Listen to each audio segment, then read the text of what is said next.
জীবন এক অদ্ভুত পথ চলা, যেখানে প্রতিটা মোড়েই নতুন অপেক্ষা করে, কখনো সুখ কখনো দুঃখ, সব মিলিয়ে এর সৌন্দর্য।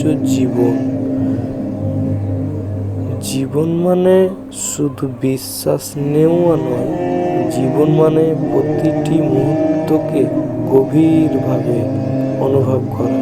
ছোট ছোট সুখের মুহূর্তগুলো আসলে জীবনের আসল সৌন্দর্য।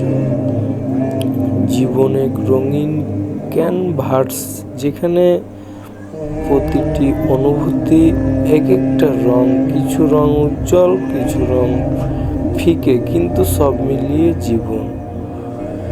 জীবনের সবচেয়ে সুন্দর দিক হলো একটা নতুন সুযোগ। কাল যা হয়েছে তা শুধুই স্মৃতি, আর আজ যা আসছে তার নতুন গল্প লেখার সুযোগ।